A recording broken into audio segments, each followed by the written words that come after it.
Well, here we're looking at the Dow on the hourly. We did see prices really continue to slide from the prior days. Now, we've talked about this, that it was really having a tough time breaking higher from the prior top at around this 18.3.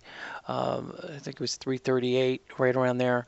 But we're looking at it now. We really see that we're seeing this pretty good initial move on the 21st, and now we're just seeing the slide through on the for today. So you're starting to see this try to come around. It looks like it's going to try to make a little bit of a bounce at this 17,800, and this is what I talked about before. I said this is where we could start to head to 17,800. We hit that 17,800, hit 17,807, so pretty close, within 7 points. So if we break the 17,800, I really think we'll go much deeper this time. I think we'll go probably into the 17,500 to potentially 17,200. So we could really kind of have a pretty deep move.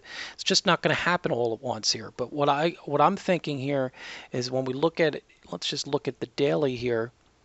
It's really subject to, I think, some more continuation. You know, you could see what's happening here. It broke through the midpoint from the, and it's at the prior lower range that we had as far as our regression channel, the one we had that was a little, little different, that was going higher prior, and you could see that kind of creating a little influence, but it's under the 21-day, and you see it just closing right near the midpoint of our trend bands here. And so what we're really seeing too is it holding the low of the channel formation. We have this kind of coming in, and you could see this again. This is what is sometimes real important to have these, because they can really give you some guidance of where you can find that support. So I think it makes sense, if we see the break through that 17,800, we'll probably see this come back down into this test this prior low, but I think very likely to take it out. So I would be thinking around the 17,500.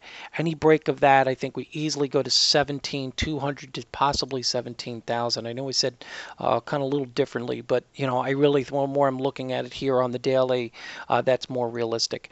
But keep in mind, I think that if we start to see this top out, this could be a very, very serious longer term move down to 16,000.